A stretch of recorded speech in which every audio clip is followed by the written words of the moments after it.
All right, folks, we are finally back. It's Finally. it's been a while. Been a little bit. We had to, go around. We had to take care of some things. We had to, had ton of work to do. But now we're back. I'm saying finally like it wasn't my fault. Oh no, no, much work I've been doing all this past time. It would, yeah, now's the perfect time. We'll just say that. Understandable. Understandable. Yeah, man. So we are back. And this might be a pre-apocalypse one, but yeah, we're back. God, pre-apocalypse. Like we're recording this before the US market opens. By the time this goes up, the market could have crashed. We could be in economic collapse. Uh honestly, shit can be crazy. The fact that we also missed Black History Month completely, we as in the podcast missed Black History Month completely. Yeah. But it's okay. It's Melanin March. Okay. Okay. The month continues. The month continues. Man, just to say, what a time to be alive, huh? Yeah, but don't worry, y'all listen to the best podcast on the planet. We are back. Welcome back to. I guess we're just talking about wrestling today. So welcome back to Off the Top Rope. Yeah, well, welcome back to the Anime Games of Pro Wrestling podcast, just in case you didn't know what the TAGPW meant. Mm-hmm. And we present Off the Top Rope. And, like we'll do starting this week and every week after, as much as we can, bring you that nice AEW action. Also talk about New Japan. We'll talk about, I don't know, wrestling shit that's going on everywhere, man. So sit back, relax, get that popcorn, maybe get a beer. Hey, if it's daytime, don't be doing that day drinking shit, all right? That means you're an alcoholic. Yeah, please don't do that. Like I know, I don't know how much we'll touch on it, but we know the world is insane right now. We know a lot of things are happening right now. Just make sure y'all take care of yourselves. Take care of yourselves. Take care of your loved ones. Look out for your neighbors, and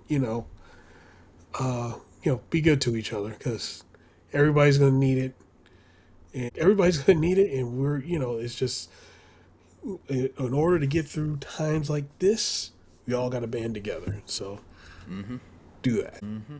But with that, we've had a whole lot of, I don't know, about like 4 weeks of of pro wrestling that has happened since our last podcast.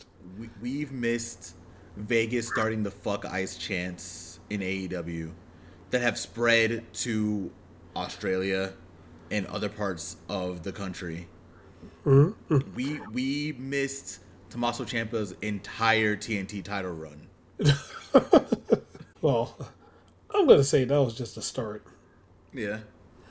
Was, What else have we missed that we hit on? We missed the entire gauntlet for who was going to be challenging MJF at Revolution for the world title. I'm still mad that I was not in the building to see Kenny and Andrade in Vegas. My goodness, man. What else has happened since we've been gone? Let's see. A lot more signings have happened in AEW. Signings,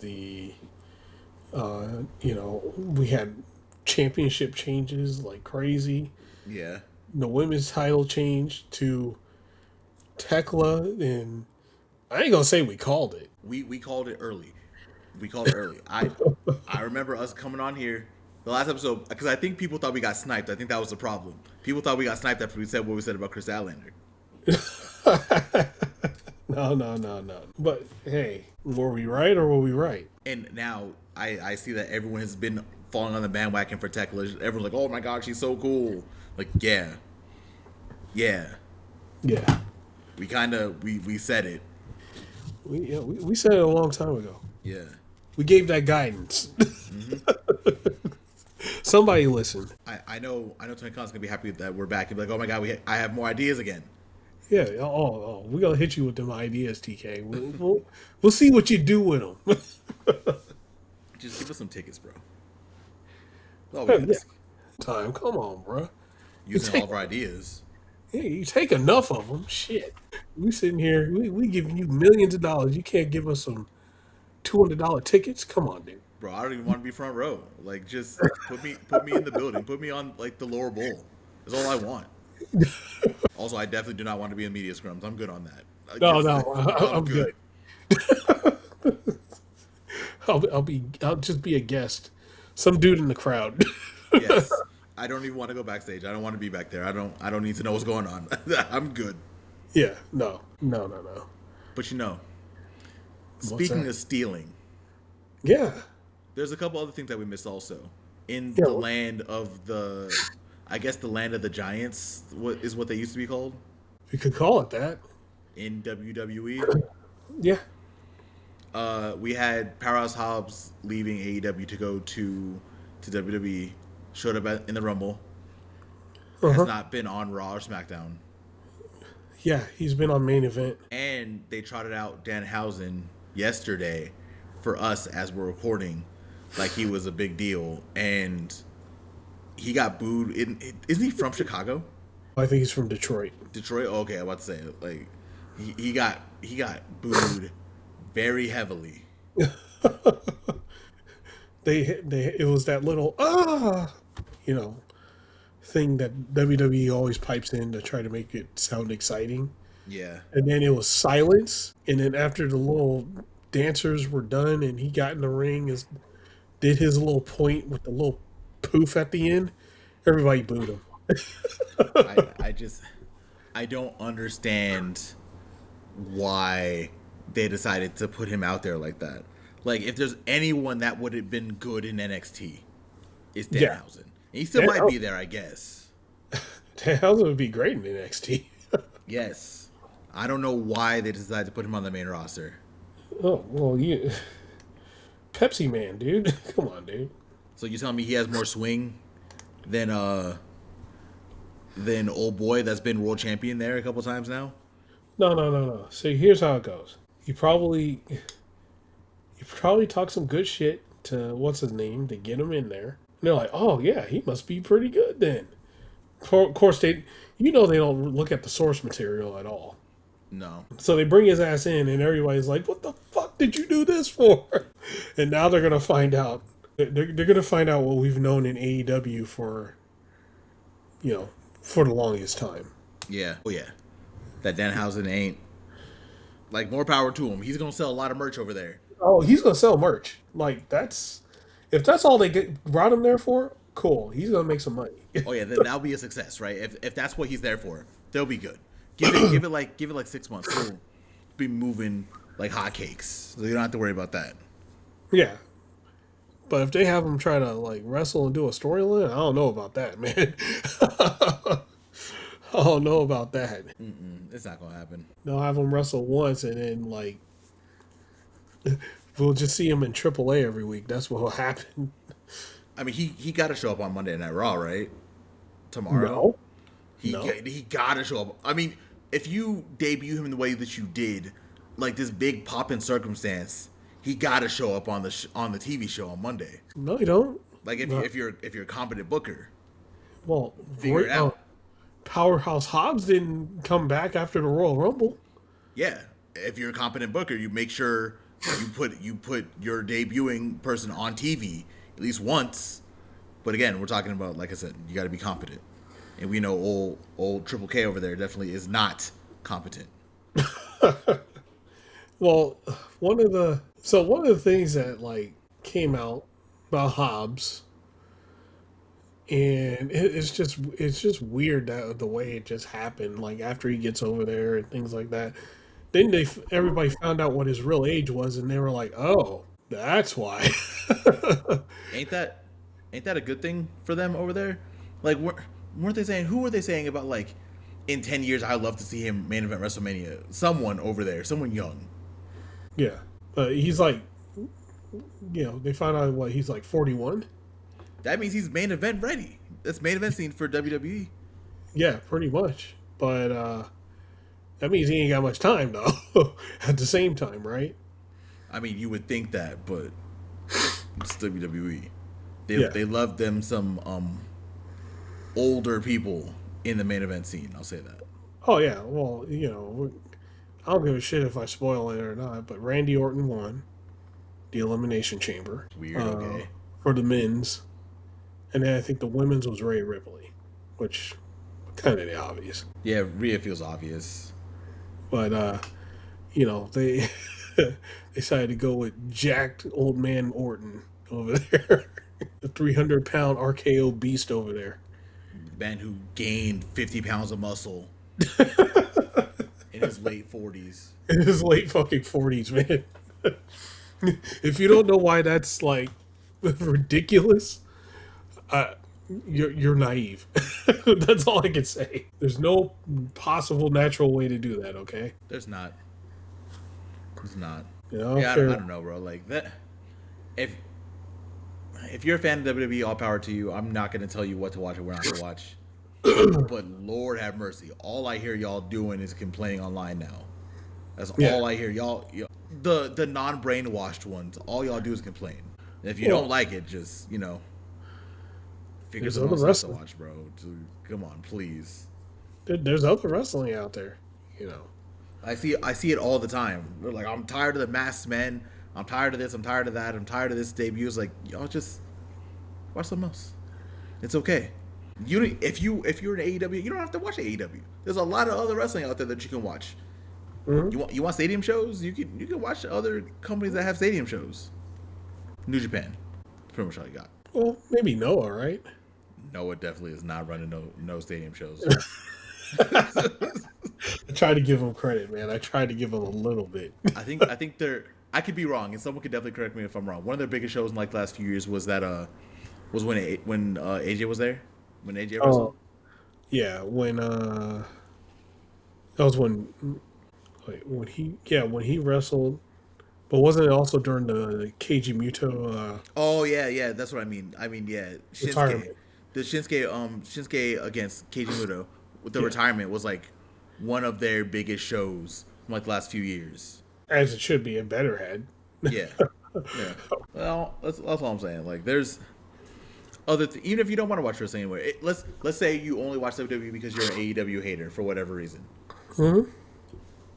There's other wrestling out there, right? Like that's not controlled by them that you can watch. Yeah, you got like, I'll say it every time. There's MLW out there. Yeah. That's a fun watch, man. They're not touched by WWE or AEW. They're their own thing. Mm-hmm. Actually, they refuse to get touched by WWE. They kind of tell them to fuck off. I don't blame them. Look what's happening in AAA right now. Look what's happening in TNA right now. Yeah. I don't blame them. Let's see. If you're real desperate, if you want yourself some good old Vince Russo in there, you want some Vince Russo in your life, then you go down and you watch some NWA Power. Oh, that's some Vince Russo shit right there. Hard no. If you want what, late 90s WCW Thunder, there you go. You mean early 2000s Thunder? Oh yeah, late 90s, early 2000s Thunder, when they were just tanking every week, doing whatever they could do.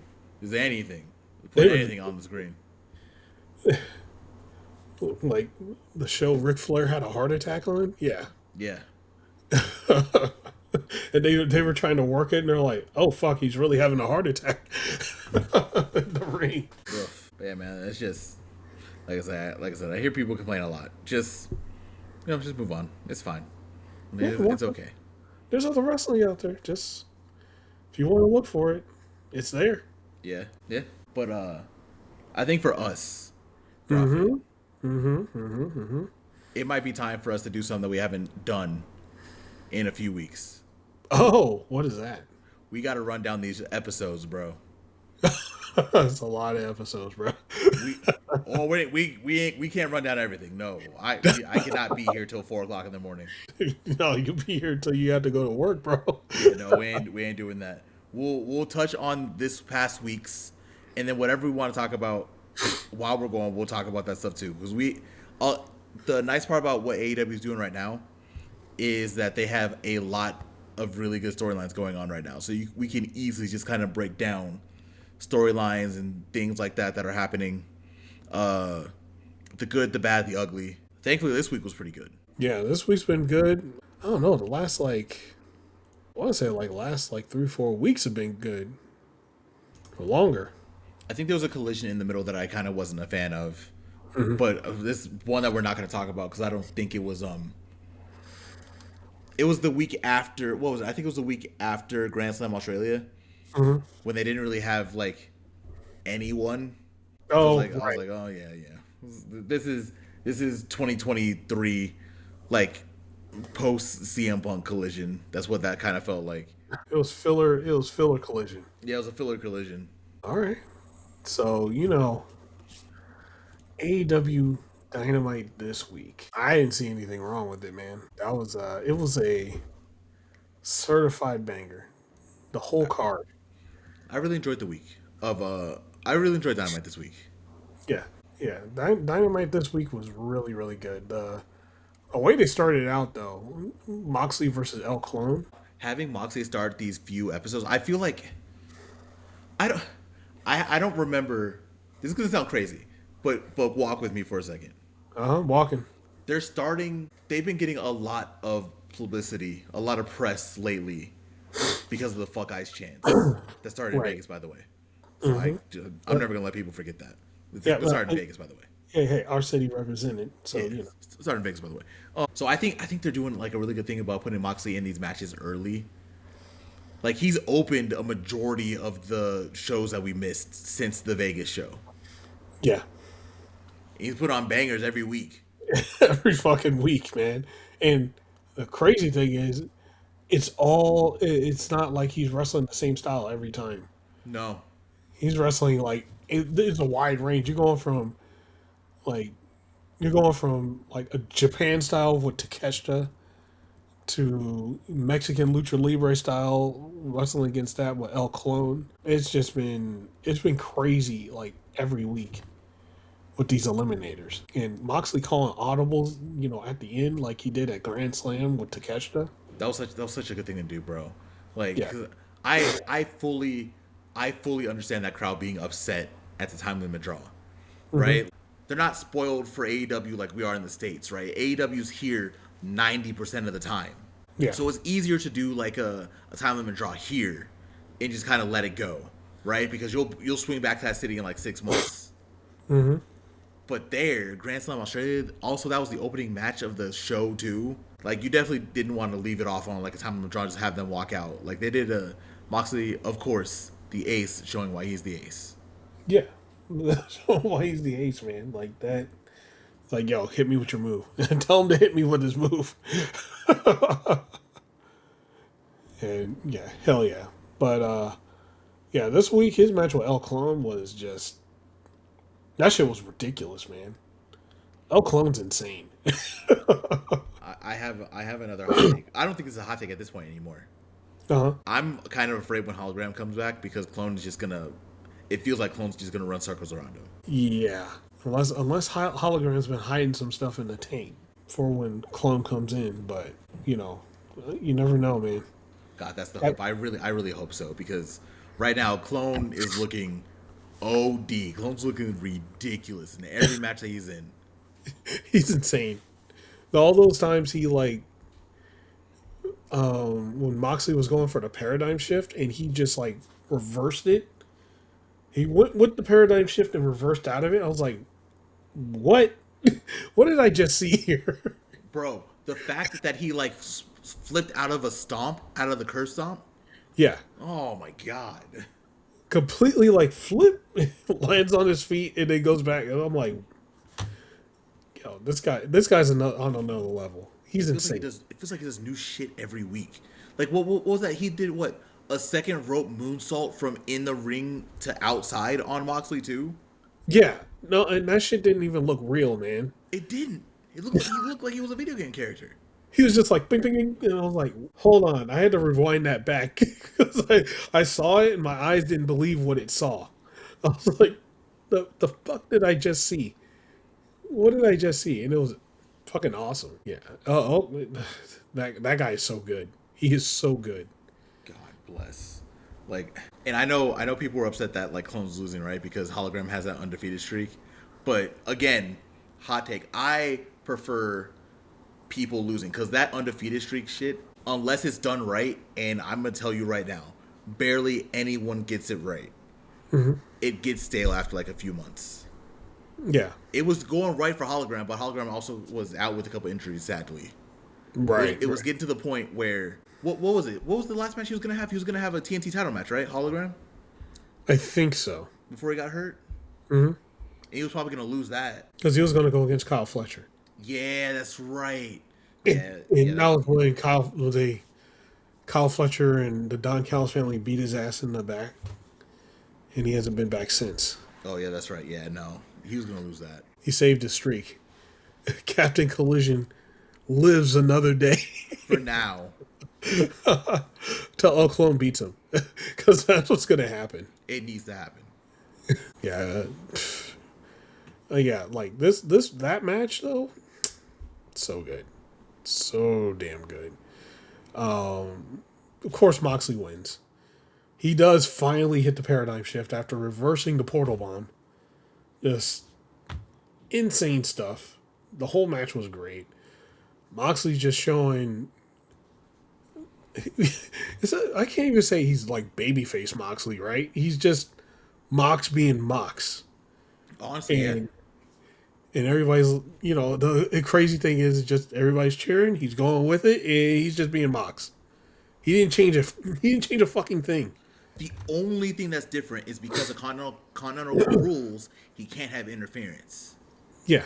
That's literally the only thing. And we've been on the podcast long enough. We have ran the podcast for as long as the Death Riders were a thing, right? Yeah. The thing that was pissing me off about the Death Riders was all the interference. I think we even compared them to House of Torture multiple times back in the day when they were like first starting the Death Rider shit. Yep. House of Torture and the fucking Bloodline. Yes. Because like that's how every Bloodline match went.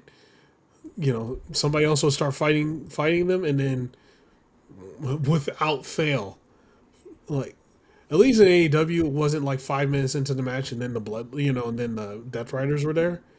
But in a Bloodline match, like between 5 and like 8 minutes, the Bloodline shows up and then Roman Reigns will win, right? Mm-hmm. Mox would at least take a little, they get the back and forth, and it would be at the time when Mox is really taking a beating that the Death Riders somehow show up and land the last hit to get him to win. Yeah, pretty much. That's kind of what made the Revolution main event last year not great, right? Mm-hmm. Like the build up was great, but that Revolution match was just not good because of all the interference. It was also like really slow. Like it did not feel like an AEW main event. Mm-hmm. Oh, that was the one between him and Cope, right? Yeah, him and Cope, where Christian came in with that. I almost called it Money in the Bank, but it was basically the Money in the Bank briefcase. You might as well call it the Money in the Bank. It pretty much was. I'm happy they changed that. They didn't do it the same way. I kind of don't want them to bring it back, to be honest, but it is what it is. That's part of the reason. But yeah, like you're saying, the only thing that's really changed with Moxley is the fact that he doesn't have interference anymore. Mm-hmm. That's it. Like that's all he did. Like he just doesn't cheat. Because the rest of Death Riders, obviously they have problems with everyone, right? Like the rest of the Death Riders are still on their bullshit, but they also don't like do a bunch of random interference anymore either. Mm-hmm. And we were all talking about all of us look stupid, bro. Every single one of us looks stupid. We're like, oh, they're gonna turn on Moxley, blah blah blah blah. This is the best version of Death Riders we've had. Yeah, no, if anything, they just like banded together and just they went even harder. Yeah. Like, let's see. Now Marina Shafir, broke out. A demon. She's just fucking people up left and right. Wheeler Yuta, he got his head shaved, man. We got to see it on Collision officially.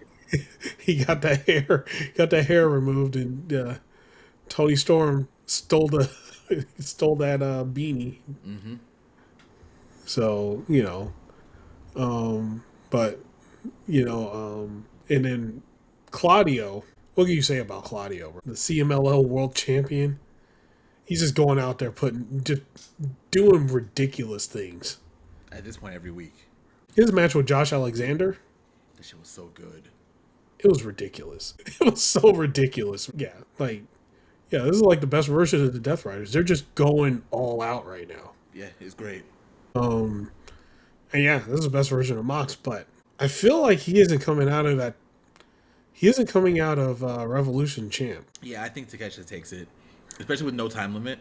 I think Takeshita takes it. Yeah, I feel like Takeshita wins. Yeah. Do you walk with me again? Yeah. Do you think this is the way we get the Unified Championship back? Just with a different faceplate on the other side instead of Kenny, it's gonna be Takeshita. I don't know. That'd be interesting. Yeah, because the only reason that we don't have the Unified Championship right now is because the International and the Continental are split again, right? Oh. Well, I see where we're going here. So he gets. Go ahead. He gets the Continental Championship, and then he goes back after Okada. Yeah, the feud officially I don't know. I don't want to say restarts because every time Okada has a mic or every time on camera talking about Takeshita. Yeah, like he did on Dynamite, right? Yeah. He's like, hey, unlike Takeshita, we're champions. I'm like, damn, dude. What? You still hating on Takeshita, bro? Takeshita ain't talking about you in weeks, bro. And also, Takeshita is a champion, technically.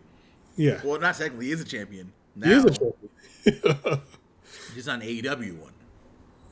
But yeah, I think this is the way we get the Unified Championship back. Yeah. I'm walking with you. Yeah, I see it. I can see the vision.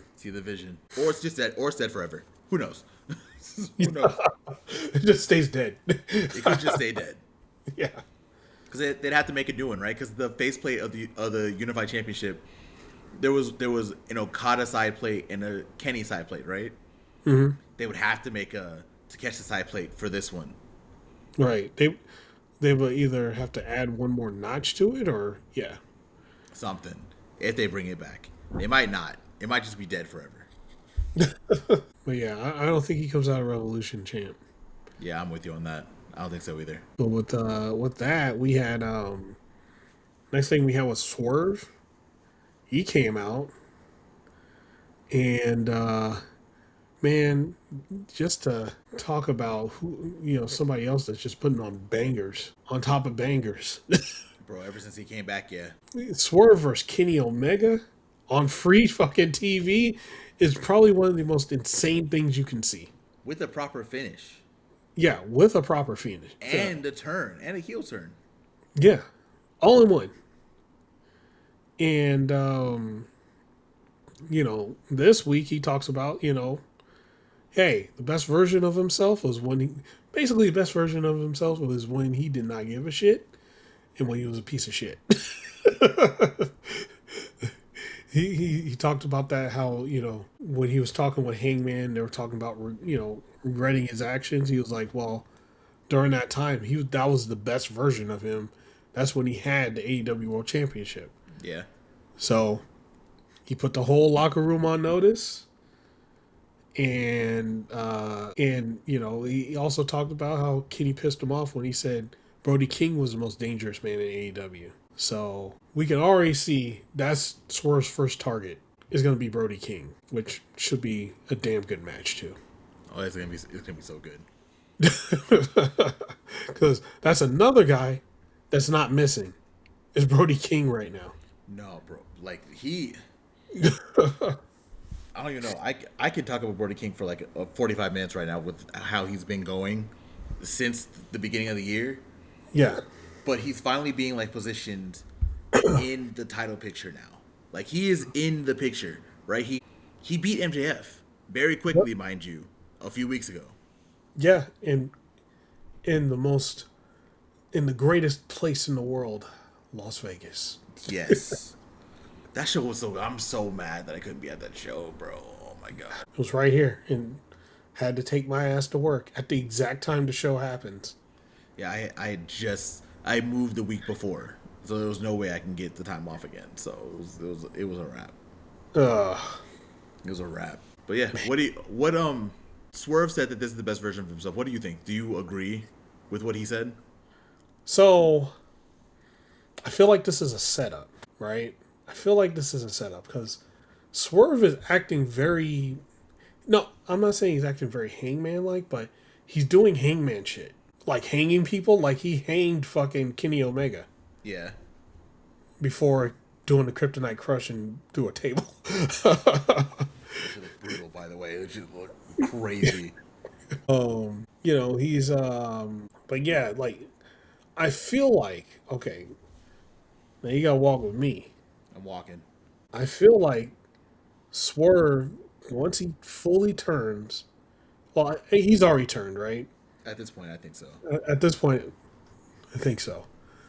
But I do think at Revolution, the Hangman MJF match, MJF is going to win by some bullshit, right?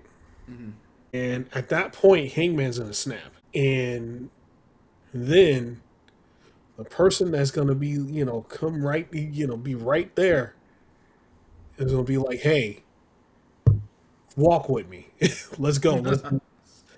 It's going to be Swerve. And then we get the official Hangman and Swerve team I mean, running through AEW. they have been side by side since Swerve came back. So I feel like that would make it the official thing right there. Because something happens and then Swerve helps him out. He snaps and then Swerve comes down to assist him in whatever ass whooping he's going to give to whoever's in the ring, face or heel. And yeah, it's gonna be a wrap, and then it's gonna be Hangman, Swerve, and Nana. The new embassy. Yeah, hey, might as well call him the new embassy. I mean, Nana had that embassy towel a couple weeks ago backstage, Yeah, so I can see it happening. I can see it. We just have to wait till Revolution. I think all shit goes down at Revolution. But yeah, I think it has to. And plus that gets Hangman out of the title picture for a while, since he said now that if he loses, he ain't challenging for the world title again. For now. For now, yeah, like he's gonna heal his way back into it, right? Yeah. Or that's why you get a manager like Nana or like Big Stoke, right? Because they'll get you back in the world title picture no matter what. They'll find a way to get you back in. It doesn't matter. And plus, if we're gonna be honest, I'm looking far into the future too. Ospreay definitely needs more heel opponents when he's world champion. So Yes. yeah, having Hangman and Swerve turn, and then Hangman turning like for sure by like just making sure that he gets an opportunity at the world title, despite the fact that he's going back on his word, then he won't wrestle for it again. Instant heat, which is good. Swerve is going to be there, good. We're not going to be worried about MJF because he's going to be taken care of. Like he's going to be taken care of, so we're not worried about him. So we definitely need still need a couple more like top heels for Ospreay to take on. Well, we got Andrade. Well, we might as well just add just if we need a whole lot of heels just for him to go through for a little bit, just put the Don Callis family right there. Oh God, Ospreay's gonna have to go back to the Don Callis family vortex. He's gonna have to go through the gauntlet. Hey, they got new members. I think they get new members every other week at this point. Though, because like who main event scene from there, you have Okada, Takeshita. I'm gonna put Fletcher there. You can put Fletcher there. Fletcher. Oh yeah, you gotta put Fletcher there. Andrade. Yeah. That's 4 right there. Yep. Or you know what, Don Callis family might have other issues when. I think Brian Cage is going to come back sooner rather than. It feels like it. Because wasn't Don Callis talking shit about him like a few months ago? Yep. On Twitter or something like that? Well, that's why he kicked his ass out. Well, okay, it's okay. He reversed him, or he replaced him with like 15 other people, so it's fine. Yeah, it's fine. It's fine. Mark Davis is the perfect replacement. That's my boy. Everyone's seeing Mark Davis again. Yep. But yeah, man. So next up, we had Gabe Kidd and Orange Cassidy. Eh. It was an okay match, right? I am happy Gabe got the win though. Like that, I think he needed a big win at AEW, and I think going over Orange Cassidy was the right call because he needed a win. Yeah. You can't always have Gabe Kidd losing because it just looks ridiculous, right? Exactly. And Orange Cassidy can lose any week, and it doesn't matter. It just doesn't matter for Orange Cassidy. He could lose until next year, and it wouldn't matter. Because he's just Orange Cassidy. He's going to go in the ring. He's going to put on a fucking fantastic match. And him losing does nothing to him. He doesn't even have to win. So, but I do like in his little intro thing, it was they were looking for Roddy Strong. Oh yeah, the little wanted poster. Yeah, the lost Roddy Strong. The side of the milk carton thing. Yeah. It's so good. Oh no, I think Roddy might be a Death Rider. I can see it. I see it. He definitely is a heel for sure, right? Yeah. And we definitely don't need more people in the Don Callis family. No. Yeah. No. And Roddy would be such a good Death Rider too. Yeah, he fits everything they do, right? Like he goes in there and he'll wrestle the shit out of you. And just go in, man. Yeah, like Roddy would be a great Death Rider. Mm-hmm. Even with them being like kind of tweenerish at this point now, sometimes like some of them, like Marina is definitely a badass. Oh yeah, Yuta definitely is gonna get booed everywhere he goes. Right. But even with their tweener status, I think they do need someone that's like another heater. And the best way to make Roddy a heater again is with what he did to Orange Cassidy, just leaving him in that tag match. Mm-hmm. So they need it's necessary for sure. Yeah. Yep. For sure. Well, we got like at the end they started. Orange Cassidy got jumped, of course.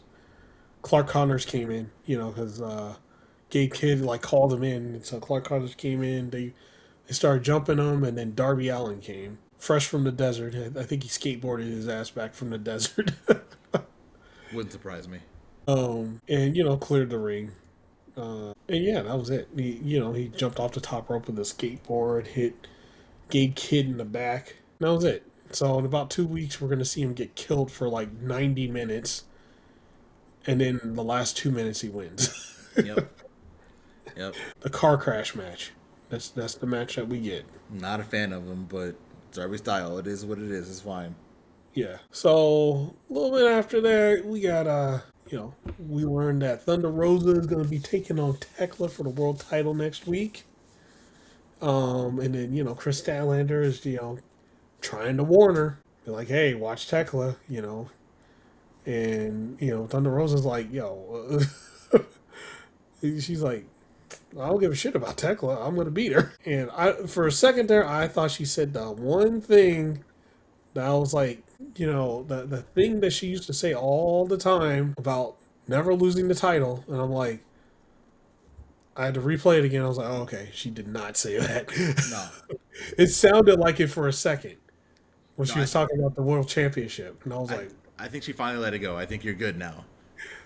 I turned my head for a second. I was like, Thunder, don't do it. Don't do it, goddammit. Whenever the champion beats you, you cannot say that shit no more. Because you got a chance back at it. So it doesn't matter.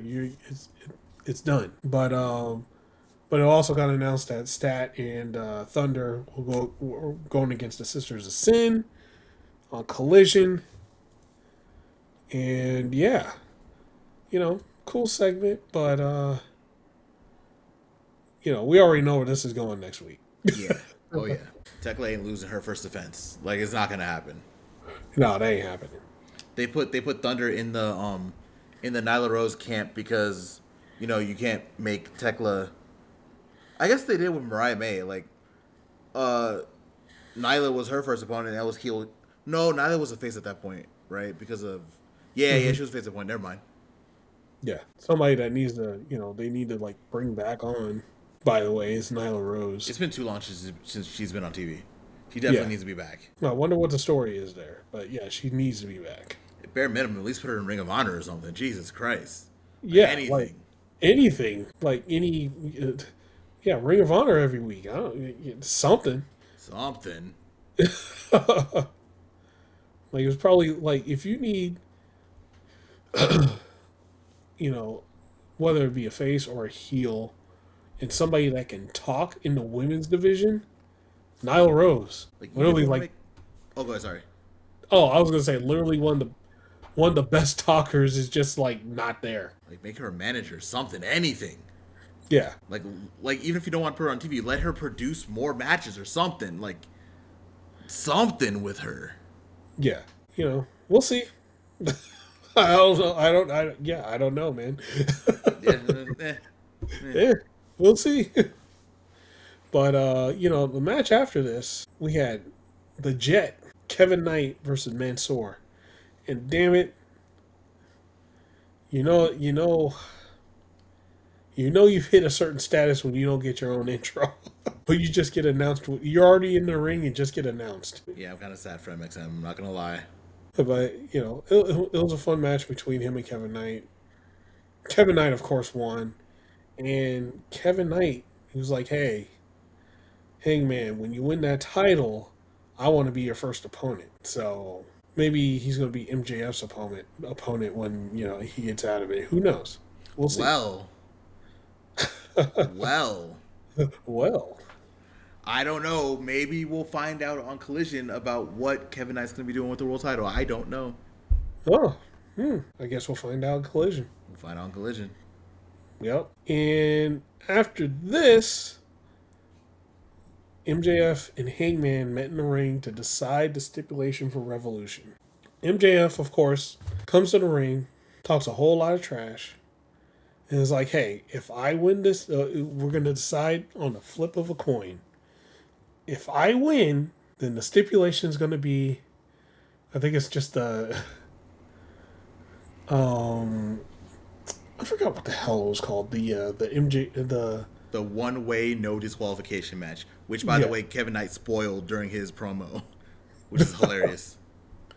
Yeah, the one way no DQ match. So MJF flips the coin.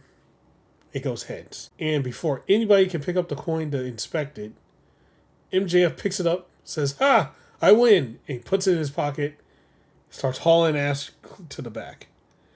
Hangman's like, "Hold on, MJF. Let me see the coin." And MJF is like, "Oh, no, I don't need to show you the coin, And he starts walking to the back, and then he tries to walk through the one tunnel. It's blocked by, the Jet and Speedball. And then he tries to walk through the other tunnel, and it's blocked by Bandito and Brody King. And they back MJF up to the ring, and Brody King takes the coin out of his hand. At that point, he has no choice. And they inspect the coin and find out it's a double heads coin. Of course. And since, and right then and there, Shivani got the word from Tony Khan that since MJF rigged the coin toss, it will be a Texas death match. So Revolution, MJF versus Hangman Texas death match. It's gonna be good. Hangman's like, "Hey, you do a Texas death match, it's gonna change you. You're gonna be a forever changed man after you go through a death match with me." So I don't know what Hangman is cooking up there. He's a psychopath. Yeah, man.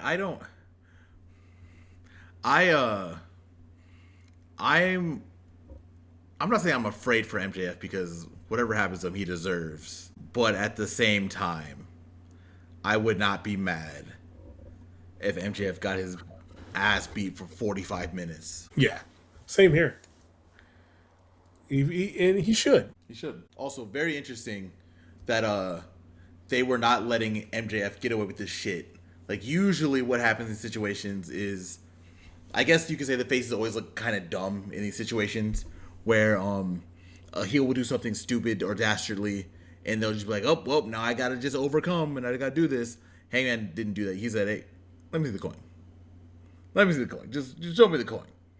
Like, he wasn't having any of that shit, which I think was very good. I think it was a good thing to do. Make Hangman not look like an idiot.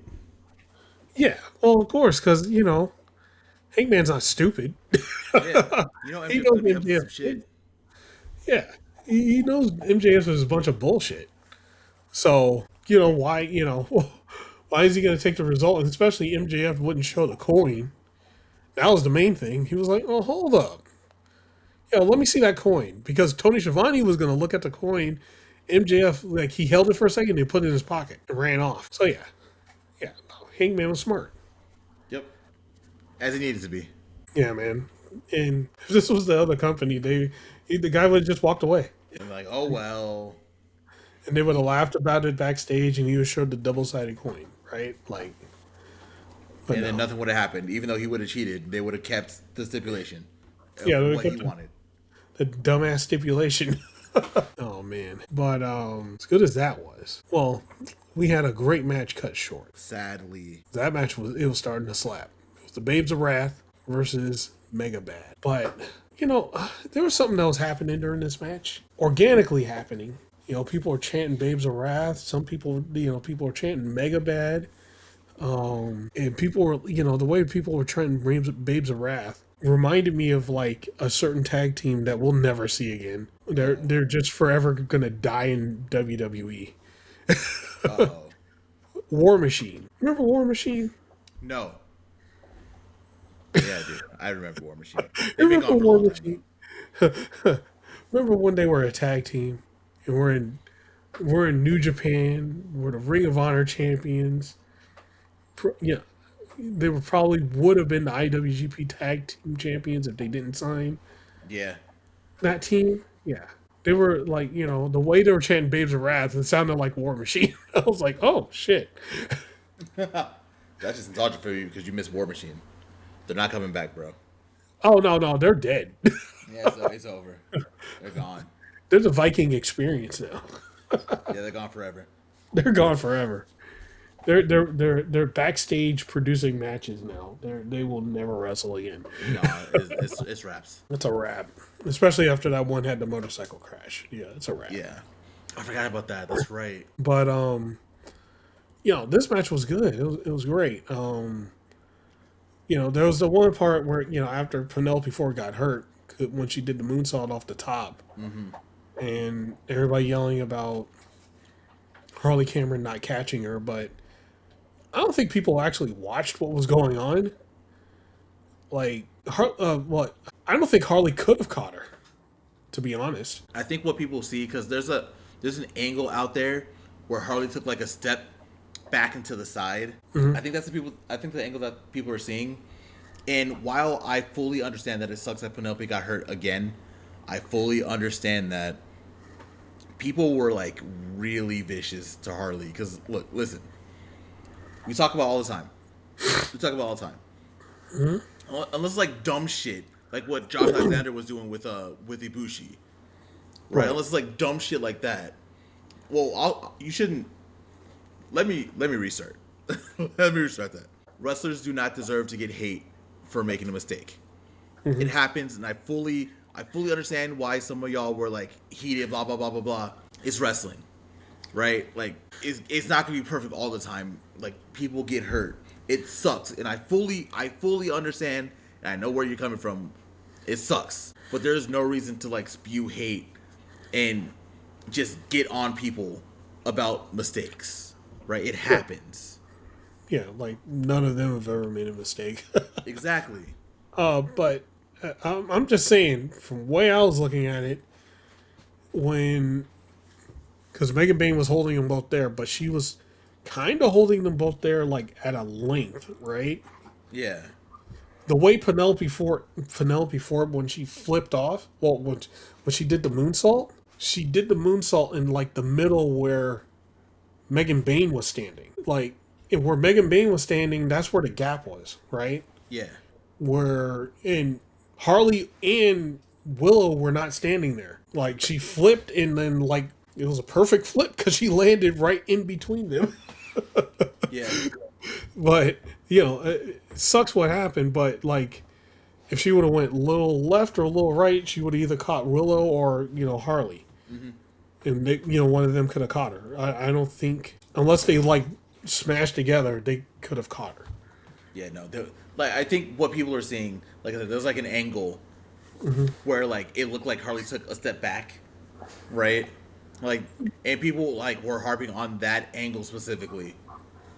It's Yeah. like it was like a fan cam angle, right? Right. Like an angle that you can't see, that you wouldn't be able to see on TV.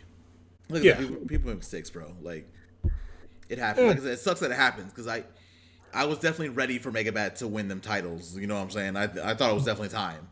I thought they were going to win Yeah. before that happened, but I kind of feel like, all right, and this sucks to say it, but when Lena Cross came in the ring, and that presence of both her and Megan Bayne in the ring, Don't you do it, Prophet. Don't you do it.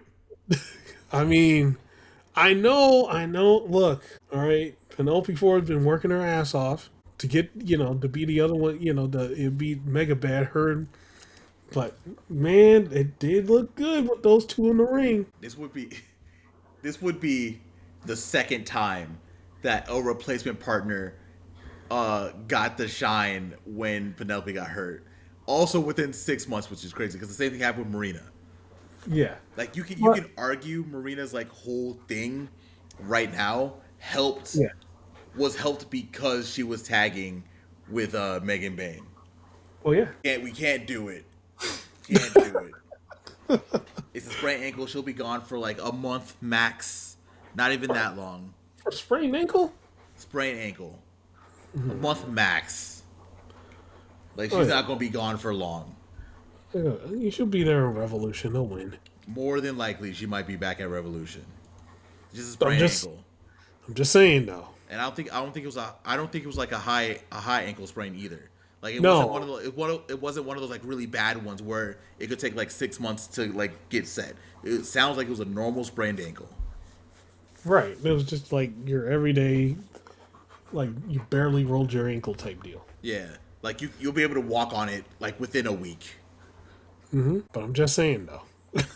Don't do it. Megan Bayne and Lena Cross. I don't know. I feel so bad for Penelope for it because I don't want to say it, but I was thinking the same thing. I was like, oh shit, like her and Lena look good. No, I was like, no. Stop it, goddammit, I no. was like, no, not again. Because people were like upset that Marina and Megan Bayne didn't win the tag title. I was like, nope, you can't do it. We're waiting for Penelope to be back and we'll be good. And then we got this match, and they were going to win. They were going to win the titles. Yeah. And Penelope Ford gets hurt again, and they have to do the DQ finish. And people are looking at Lena Cross and Megan Bayne together, and they're like, And I'm like, nope. See, even you're like, Nope. Yeah. I'm not letting it happen. I mean, come on. Give Penelope the title for at least a week. I need it. At least Freebird rule. Freebird rule. There you go. No, because Lena's just gonna take over. You get all of them, okay? You're gonna talk about Freebird, and then when Lena isn't wrestling, you're like, oh, what's going on? Or when you get the combination of Lena and and Penelope for some reason, people are like, oh, what's going on? I'm like, nope. Well, Penelope gets screwed in this situation. Don't do it. it's almost like when you got when you got any team with Xavier Woods, right? Like, oh, they're about to lose, aren't they? Yeah. Like, well, we know who's eating the pin. Yeah, we know who's eating that pin, but I'm just saying, man. It looked good. That team looked good. Twin Towers, let's go. Can't do it. They'll run through. They're the monster, the women's monster heel team that just runs through everybody. Not gonna let it happen. Not gonna let it happen. You're just gonna stand in the way. No, stop it. If we get to Revolution and we get a Lena Cross Megan Bayne tag team match against Babes of Wrath, I will walk to California to meet Tony Khan, and I'll be like, hey, you can have this match. They can't win. It has to be Penelope. Penelope has to be the one to hold the title up. He's gonna be on the phone with me while you're walking over there, bro. I'll be like, walking. hey, make it happen, TK. Don't. Hey, Lionel. If the guy named Lionel shows up, don't pay him no attention. What we need to do. I'm not gonna take my car. Like that would make the most sense. I will walk. I will walk to LA. Man, but yeah, I think it was that night. That was the night her and Penelope Ford were gonna win. Yeah, I think Because it was like confirmed that they were gonna win, but they had to change the finish because of Penelope's ankle sprain, sadly. yeah, Which it makes sense, right? Because that would have been what the third time that they would have wrestled each other, it second was on an TV, right? it was an immediate like rematch, right? Like Yeah, usually when AEW does that, like especially for a title match, that the other team usually wins or the other person usually wins. that was their MO for a while, right? Because they did the same thing with the Acclaimed. They did it with Thekla Hmm. recently. Yeah, They used to do that a lot. they used to do it a lot. Yeah, it's all good stuff though. But after this, man, talking about two heavyweights beating the ever living shit out of each other. Brody King versus Mark Davis. That was so damn good. They beat the hell out of each other, man. And Don Callis couldn't help himself and talk about two big, burly, strong men beating up each other.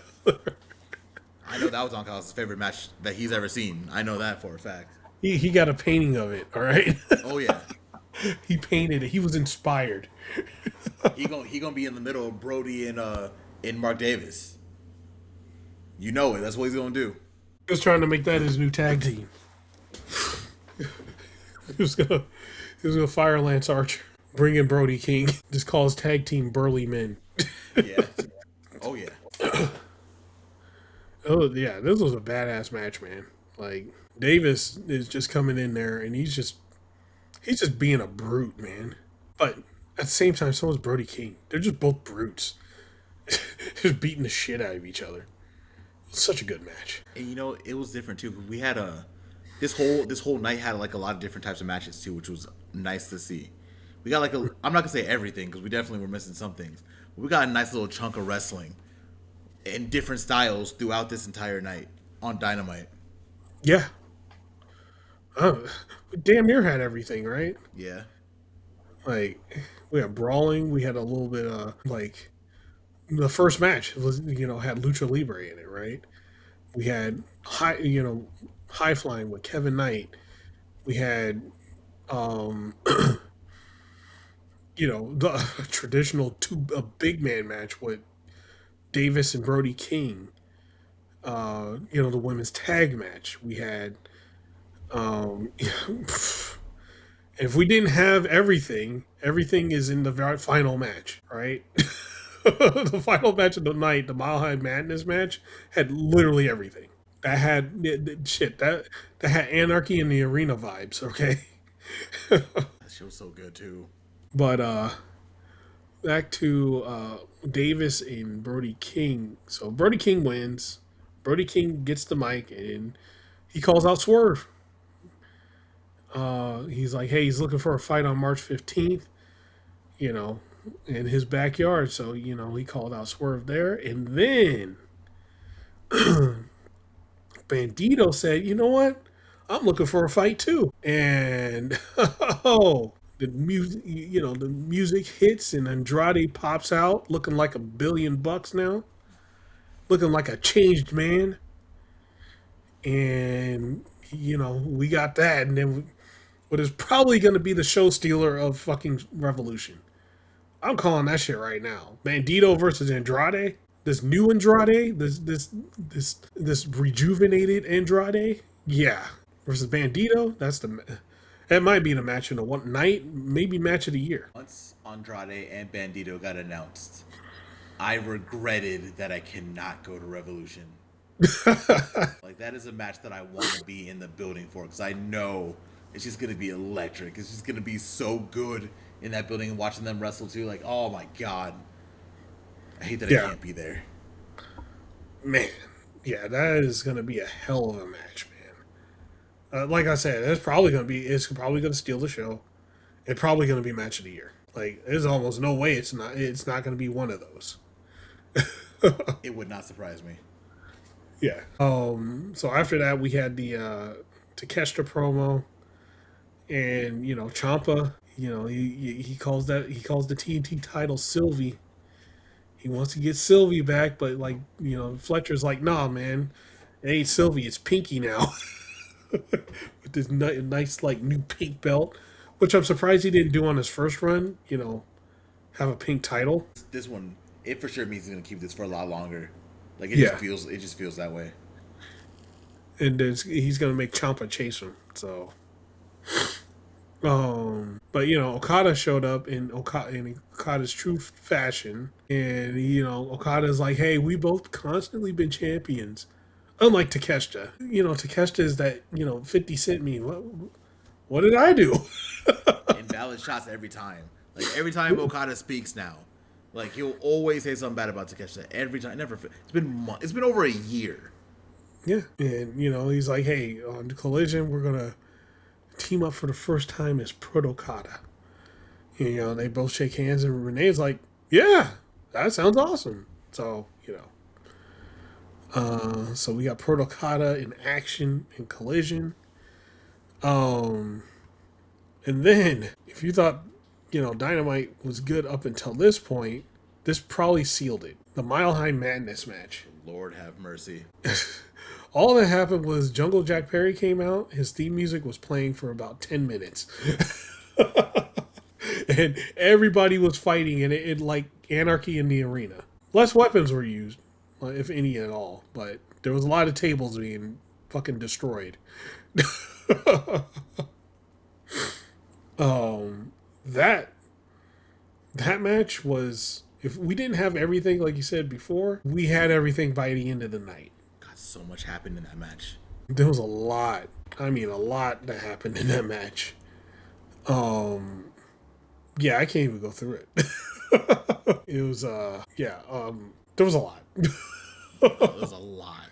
Like, a lot was going on. Can you, like, name one or two of your, like, favorite moments, and I can name two of mine. Let's see. So, there was the one moment, I think, okay, so when they did the Power and Glory, but like it was like they did so two people did the suplex, and then there was two people, so it was Ricochet and Dax. Dax did the splash, and then Ricochet did the 450.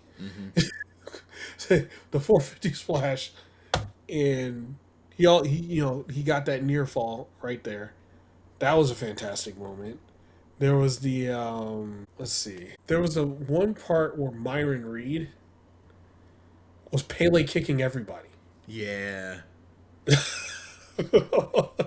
Like, anybody that touched him got Pele kicked, man. And he was doing that shit with like he was doing that shit flawless. They would either knock him to the ground and he would pop up and Pele kick him, or they would touch him and he would Pele kick him. It was just flawless. The one thing I don't understand is why Myron Reed is not one of the people wrestling consistently for the Rascals. It's always Desmond Xavier and Zachary Wentz. Yeah, You could definitely just not have Wentz wrestle and just put Myron Reed there, and have Desmond and Myron just wreck shop. yeah. But I feel like maybe Myron Reed is gonna be doing more single stuff. That's what it feels like. He might be the singles guy, you think? Yeah. He might be the singles guy, unless they go for trios, right? But I feel like out of the group, those two are the tag, and he's the singles. Yeah. I guess I can get that. I definitely see Desmond Xavier as like a singles also. Yeah. Oh, big time. Yeah. Like he's done it before, so. Yeah, he's done it before. He can easily go for like TNT International. Yeah. Stuff like that. Shit, still get Myron Reed at this point, honestly. Yeah, Myron Reed can too. And they can go for trios. Of course, they can go for trios. Yeah. Tag trios. That whole team can literally go for anything. Yeah. They already feel like a glove in AEW too. Yeah, and the one thing you do notice is that they don't. They're not trying to big time anything. If they need to take a loss, they'll take a loss. They just come out there and perform every week. As they should. Like it shouldn't matter, bro. People care too much about like losses. It's wrestling. At some point, you can win 2 in a row, and people will completely be like, "Oh yeah, he's ready for whatever." or that person's ready for whatever. So who cares, bro? Just come in and lose. It's fine. Mm-hmm. Look at Swerve. Yep. There's a lot of people like look at Willow. Exactly. But yeah, into this match, Jack Perry ends up getting the pin on Ricochet again. So I think they're going to set up for another national title match. Yeah, that was probably going to be a Revolution where Jack wins it. Yeah, but what were a couple of your favorite moments in the match? Let's see. The Myron Reed cutter after he was using the fire extinguisher was dope. Mm-hmm. I have to add the beginning in there when we had Jungle Jack's theme playing like it was Anarchy in the Arena. Yeah. I really enjoyed that for like the first few minutes of that. And also just enjoyed like overall I just enjoyed how much the match looked like it was a bunch of fun. Like they looked like they were having a ball in there. Yeah. They were just going crazy. Just doing shit. It's fantastic. They're like, hey, here's a trash can. Let's see what the fuck we can do with it. Just throw it at people, flip on it, do whatever. It's just fantastic. It was like it was a really nice way to end Dynamite. Like it was a really fun way to end the show. Yeah, it was. Oh yeah, it was a really, really great way to end the show. And again, it almost made it feel like a pay-per-view. The AEW's been doing that the past few weeks, so Oh yeah. And it's pay-per-view season, so they're ramping up and they're going crazy. Yeah, man. Yeah. Such a damn good match. Mm-hmm. And we can't forget Cash Wheeler getting hit in the head with a vacuum. Oh yeah. Oh, that dirt and dust coming out of it too. All that dust. The announce team was coughing and shit. It was like, god damn. That might have been like a real vacuum cleaner with the real shit in it. Oh god. Gross. Yeah, I hope not. I hope not. I also hope not, because that would be disgusting. Yep. But with that, let's go on to that collision, man. Man. And did we start in a very different way than Dynamite? Yeah. Because MJF comes out and he is pissed about having his stipulation like completely revoked.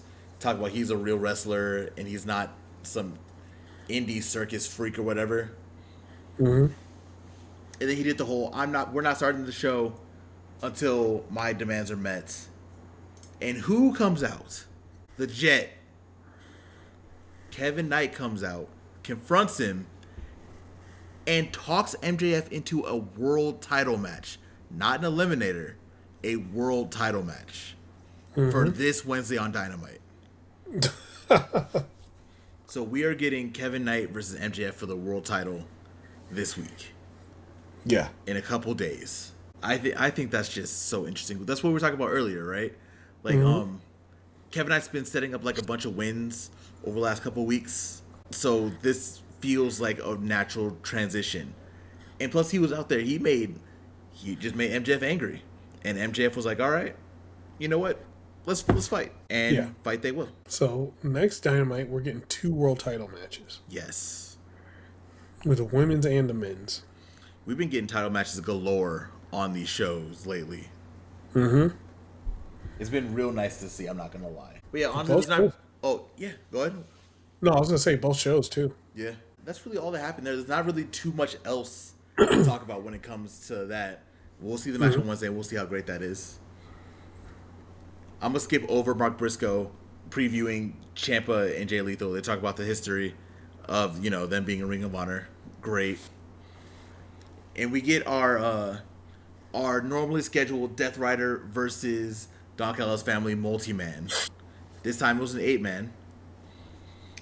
Claudio, Wheeler Yuta, Daniel Garcia, and Pac versus Josh Alexander, Lance Archer, Rocky Romero, and a returning Trent Beretta from injury. Now, if you have not seen one of these Don Callis and Death Rider multi-mans, they're all pretty similar. It's a lot of great wrestling, a lot of great multi-man wrestling with people breaking out. The only difference is now Wheeler Yuta has a beanie over his head. He's had one for a couple weeks after what happened at Grand Slam Australia. And one of the things that I enjoyed from this was whenever the Don Callis family tried to take the beanie off of Yuta, a member of the Death Riders will come in and protect them, including Marina, which was hilarious. Like, a lot happened in this match. I'm not going to break down the entire thing. If you've seen one Death Rider in Don Callis family, Multi-Man, you've pretty much seen them all. We've had almost every single combination in the book that we can for these. Prophet, you have anything for this? No, it was it was a fun match, and you know, it's just another build up between the two factions to fight even more. We're they're gonna fight past Revolution. We know this. Oh yeah, for sure. Yeah, we'll see how it all breaks down. Next up, we have the person who has proved me wrong, Tommaso Ciampa, versus Jay Lethal. Mm-hmm. Admittedly, I have not been watching Ring of Honor. I'm a little like I think this was like kind of brought up during the last pay per view. I think last pay per view for Ring of Honor. But the fact that Jay Lethal's with the Swirl now makes me sad. Wait, hold on. So you'd rather Jay Lethal be with Creator Wrestler number 5 in Tommy Billington? Oh, yeah, hey. Crash Holly clone in Tommy Billington or the Swirl? I kind of wish we were in a situation, to be honest, where Jay Lethal could stand on his own, and I feel like he can't do that in AEW, sadly. So Well, I guess we gotta keep the Swirl. it really depends on how they book him, right? Like they haven't booked him as like a singles competitor threat the whole time he's been in AEW. Yeah, he's definitely not the world builder Jay Lethal that we've seen in Ring of Honor. No, Even in Ring of Honor, he's not that. he's not that anymore. No, but that's what the Swirl is trying to get him back to. Give me that world title run. And I'm not talking about Ring of Honor. I need it. Hey, if what's his name comes back, what is it? If it comes back, if he goes back to the house, if the House of Truth comes back, yeah, it's over. Yeah. Overall, though, the match between Ciampa and Jay Lethal was a pretty good match.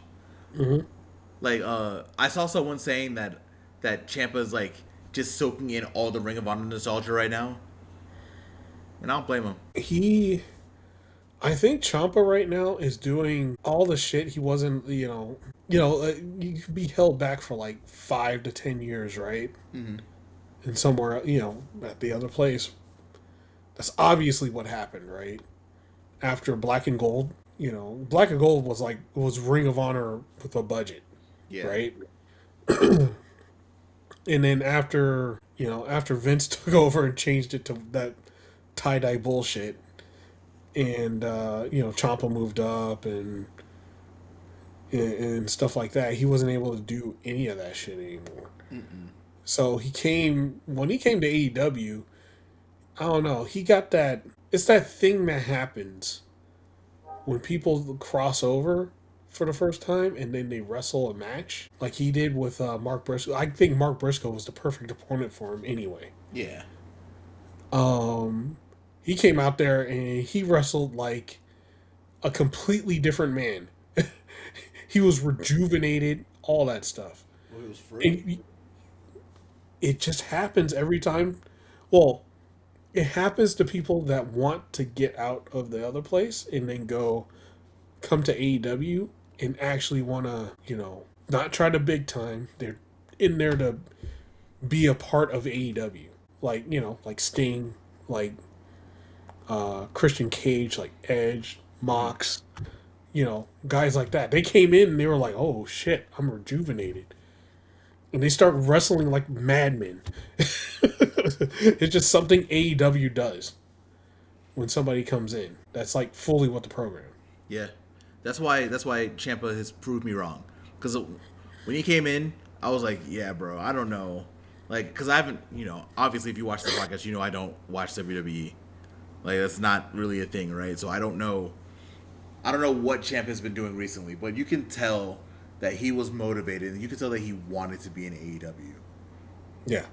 Also, plus he said he had like a bunch of input on his intro and all that kind of stuff too. Like he had like a lot of like detail he put in, a lot of detail that he thought about for his presentation. Mm-hmm. You can tell because it works. Oh yeah, yeah. But yeah, for this, we did get Ciampa winning, as expected. To be honest, I don't think anyone expected Jay Lethal to take this win. And this is Ciampa's first step to get back to the TNT Championship. He said he wants it back. So we'll see how long it takes for him to get the match with Fletcher. Yeah. What's interesting here is now we're getting like distinct title pictures, right? Yeah. We have a distinct AEW men's title picture with the competitors. We're now getting it with the TNT Championship with its competitors, right? It's like a different line of competitors. Yeah.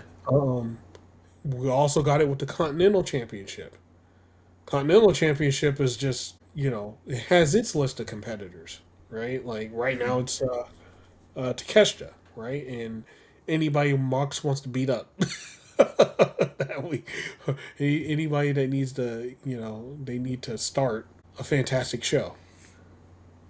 The only one that doesn't is like the International Championship and the National one. Well, Okada don't be defending the International Championship consistently.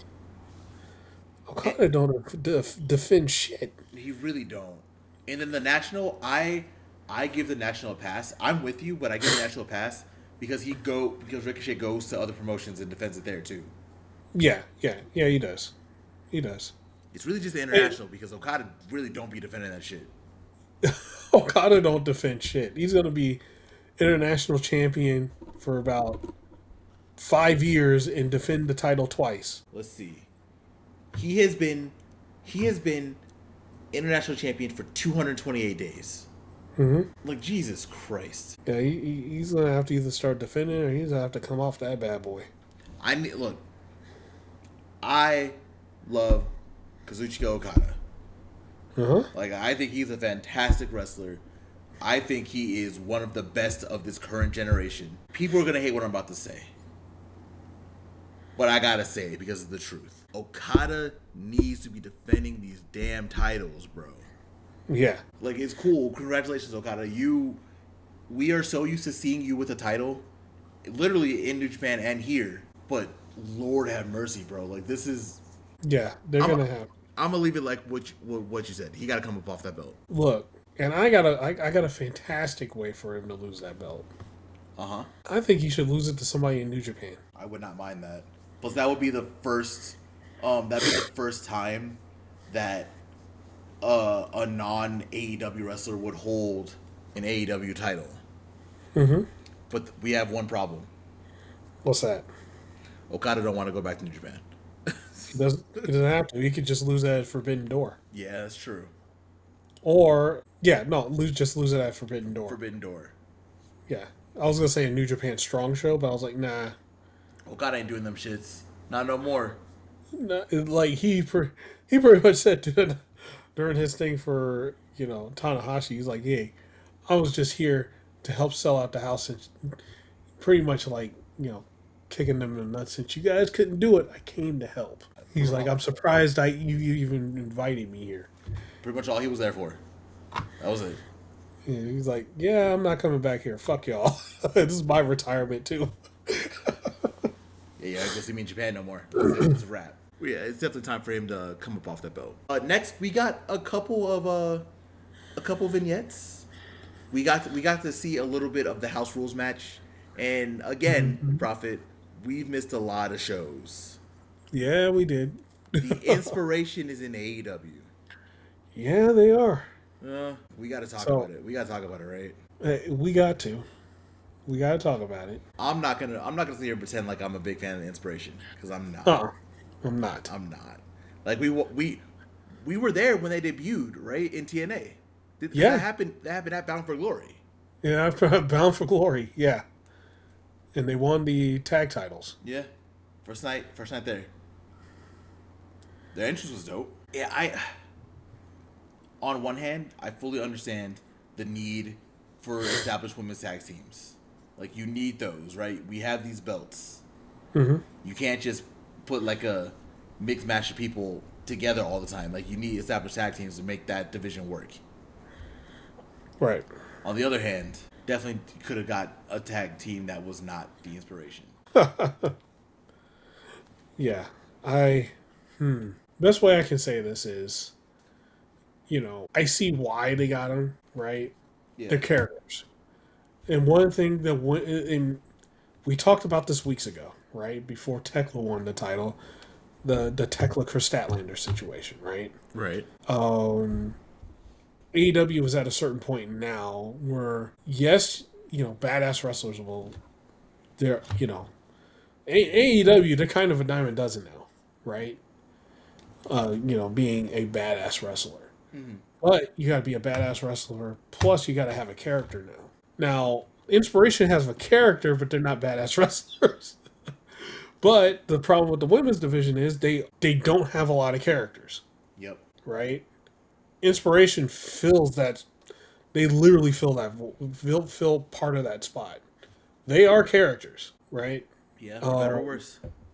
You know, hey, I'm not like the biggest fan of the Inspiration.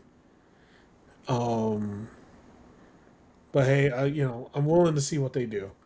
But I do like the other team that they're kind of beefing with, the Brawling Birds. Oh yeah. We And can talk that about them soon. actually, I'll wait until we talk about them. But I'll just say this: they are the most British fucking team I've ever seen.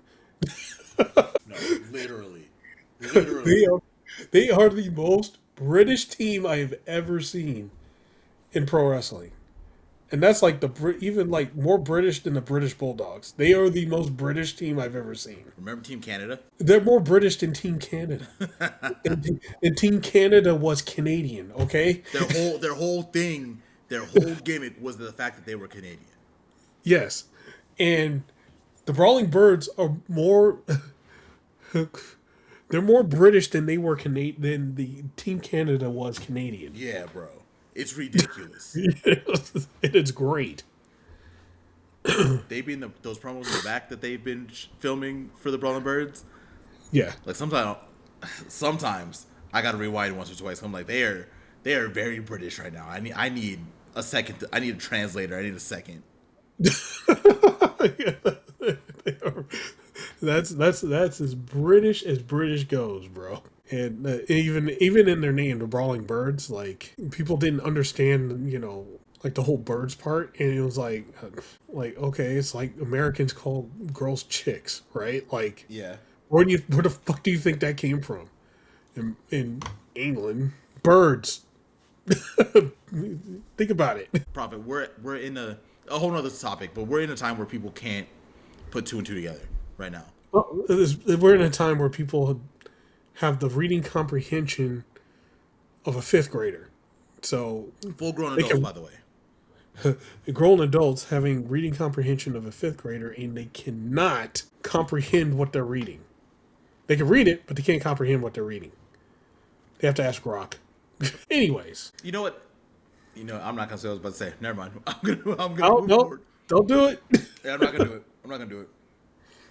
That would put like a really bad omen in the air, and I'm not doing that.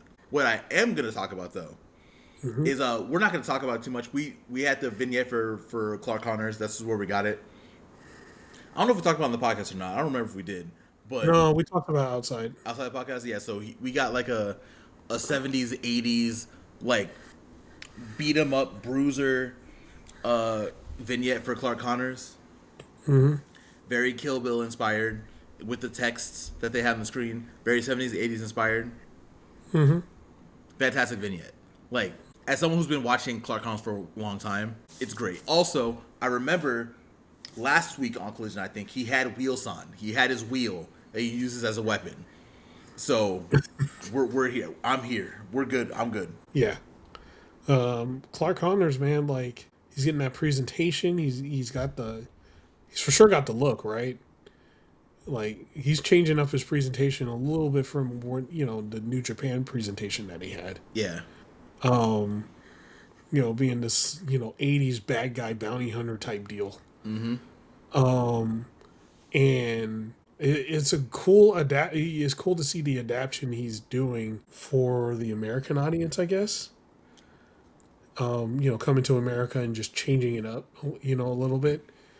I think that's really cool. And he probably got a lot of help from, you know, his girlfriend over there. So, Oh yeah, I mean he had to change it up because whenever he was here for American shows, because I remember I've been to a couple of them that he was at, he'd get Hangman chant at him all the time when he was the yeah, Wild Rhino.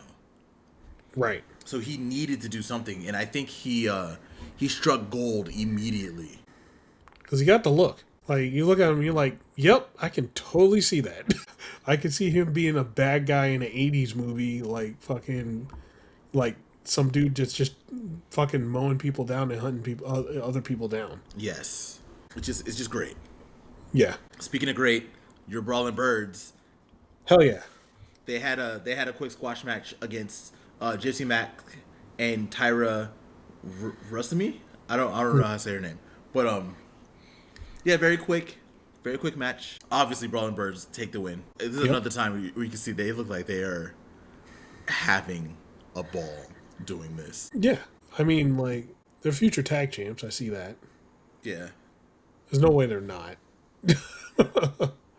Unless, like, the women's tag curse strikes them, I think they'll be fine. No, I think we'll be all right. I'm hoping. Knock on wood, I'm hoping. All right. Going up, we had an announcement for a 200K four-way tag, which we haven't had a money match in a while since the story with the Bucks.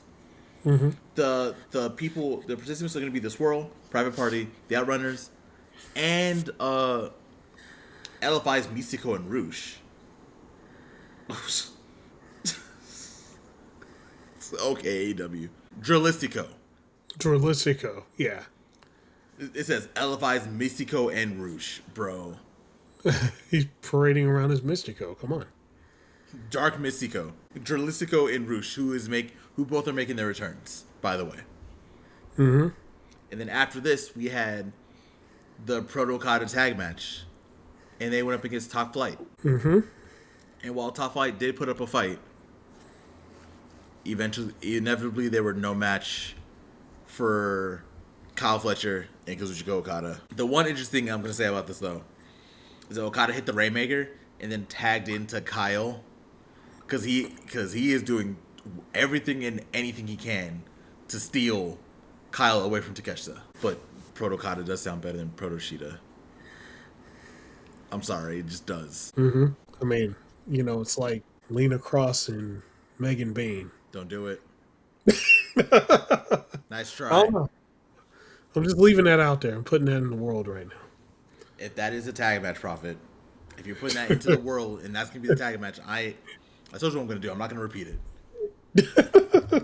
But the interesting thing about this was after the match, they get mics. And they challenge any team to step up to them. And it's a busy night for Kevin Knight. Because Kevin Knight comes back out, but this time with Speedball Mike Bailey. And they're throwing out just a bunch of challenges. Based off the fact that Kevin beat Okada and Speedball beat Kyle Fletcher, both in the Continental Classic. So I'm happy that's still coming up. So we're expecting to see a Proto-Kata versus Jet Speed tag match. We're also expecting to see a trios match between Jet Set Rodeo and Proto-Kata and a member of the Don Callis family, one of the 1,000, like Speedball said. Mm-hmm. We also got a couple bitches in here too, which was interesting. That's really it. That's kind of where we are. The trios champions are trying to get some more challengers because, let's be honest, they can't get any challengers at this point for those trio titles. And Hangman's a little busy with the world title also. Yeah. Yeah, interesting. You have any thoughts on this one, Prophet? No, I thought it was cool. Yeah, Kevin Knight is just going to be the busiest man in AEW. I'm telling you, you can tell that they see a lot in Kevin Knight.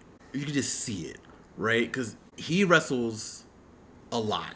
He gets microphone time a lot. So he's definitely gonna be one to watch. This I'm not gonna say make or break because I believe he's already a main man in AEW. But that MJF match is very important for Kevin Knight. Probably one of the most important matches of his career. So we'll see where that goes. Next up, we can do two quick ones. We got Darby Allin and Orange Cassidy. They want to fight the Dogs.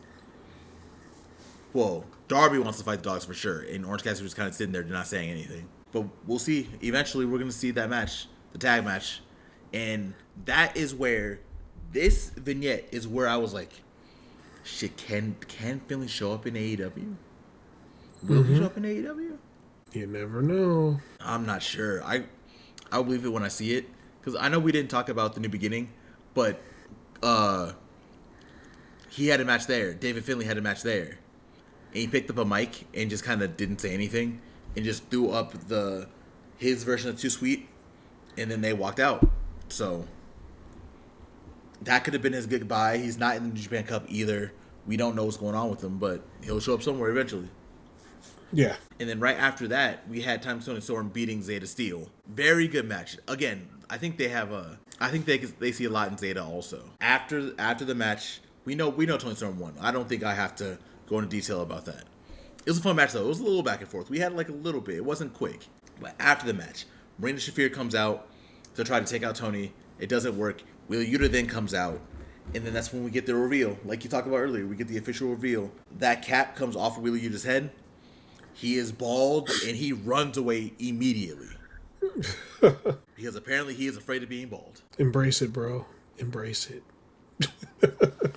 His hairline looked like it was still intact, so he might grow it back out. He's fine. Just embrace it, bro. I think he's growing that hair right back out.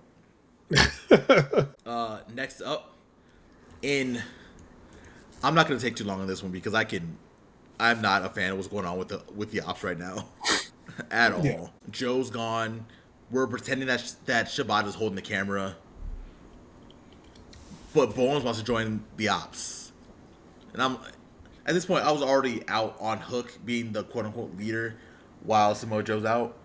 And I wanted to get Bowens in there. Wrap it up, bro. Just, Am I alone on that? No. No, Bones, no. Yeah, don't do it, bro. Don't. Absolutely not. I don't think Bones would be a good heel. I don't think Hook is a good heel. As much as Hook needed to be a heel, he needs Samoa Joe around him, and Samoa Joe hurt, and that shit ain't gonna work. Yeah, if they're gonna get like a new member, they need to get somebody like, I don't know, just if Mark Davis was free, just get Mark Davis. You know, I was thinking Bruiser too. I was thinking Alex Kane. Yeah, that would be my answer for everything. Hey, we need a new guy for the ops. Alex Kane. You need a new guy for the what is it? The Hurt Syndicate? Alex Kane. Yes. And Mr. Thomas. Bring Mr. Thomas too. I think he's still signed to MLW, huh? Yeah, he is. Which just makes me upset. Damn. Like, Alex Kane is my answer to everything, but it's the answer I won't get. Maybe one day we'll be right on that. Right after Bowens wanting to join the ops, whatever, we had Thunder Rosa and Chris Statlander versus Sisters of Sin. Yeah, I think it was an alright match. Not too bad. As expected, Sisters of Sin were going to lose this match. Mm-hmm. Sadly, they're just losing lately. But, you know, it is what it is. They're doing their job. They're doing what they have to do. But then, you know who just walks down is Thekla.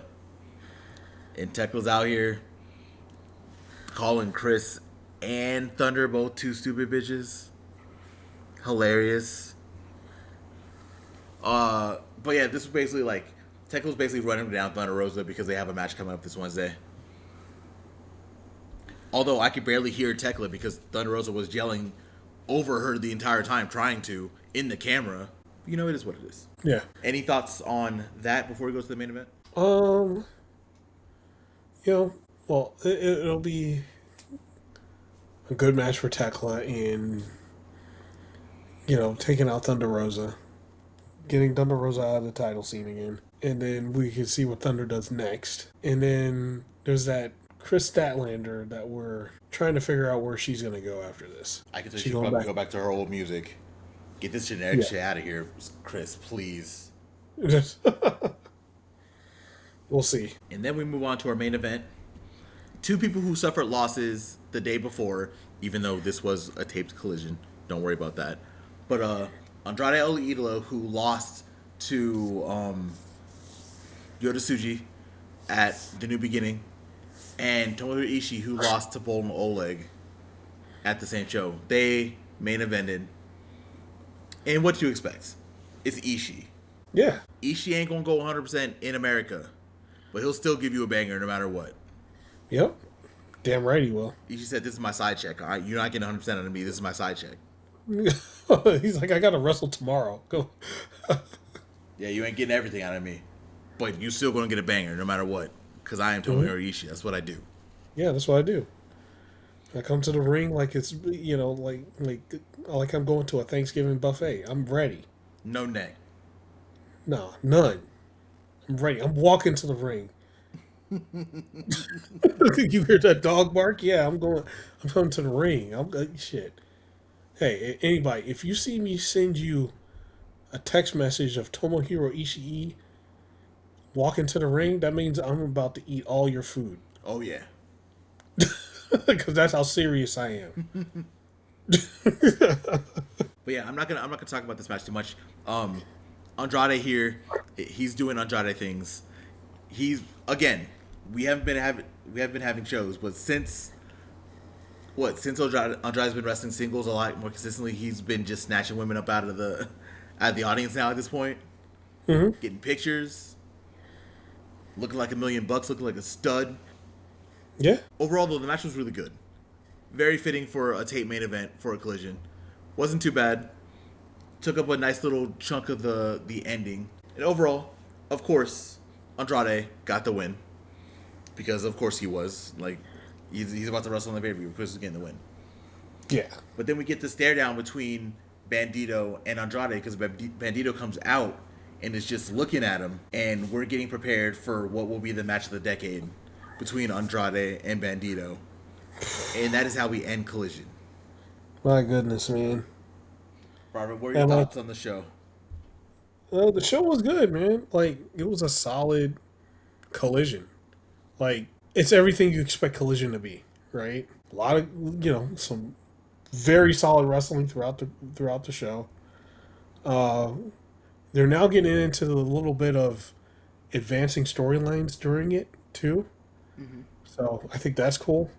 And yeah, like ending up with, Bandito and Andrade doing their little stare down for the match of the century. I don't know. We in there, boys. Revolution's about to be a whole movie. I can't wait to watch that show. But yeah, man. So if there isn't anything else, you know what time it is. Yes, I do. We haven't done this in a while. So y'all bear with us. Shit. So it's time. It's time to close the show. Rest in peace to him, by the way. Rest in peace. Yeah. If you have enjoyed the show, a lot of things you can do. Prof will tell you about what we can do on YouTube. I'm going to tell you about where you can listen to the show. Mm-hmm. Because you can listen to us now on Spotify. You can listen to us on YouTube. Oh. And you can listen to us on Apple Podcasts. We are there. Oh. Our last episode that we did was on Apple Podcasts. So you can listen to us anywhere. We're also on the RSS feed now. So wherever your podcast needs are met, we are there. We're there. Search TAGPW Podcast, and you will find both of us giving you all the details, all the news, everything about anime, video games, and pro wrestling. Yeah. So make sure you're following us over on Spotify. Make sure you're following us over on Apple Podcasts. Make sure you're following our RSS feed so you can get all of our podcasts in audio form so you can listen to those everywhere. I would talk about Blue Sky. I don't know if you've been on Blue Sky a lot, Prophet. I have not. Oh, sometimes I don't know, bro. I don't know about Blue Sky sometimes, man. Oh God! If you want us there, we have Blue Sky accounts. You can follow the entire podcast at TAGPW Podcast. You can follow Prophet at Prophet PROFFITT. You can follow me at Shikoku SHIKKOKU. Make us get back on there. Like, I don't know what's been going on for the last few months. I have been off of Blue Sky. Apparently, it's been crazy. So y'all hit us up over there, bring us back over, put us back in the loop so we can talk more about wrestling, more about anime, more about uh, more about video games over there. Prophet, tell the people about the YouTube. Peace.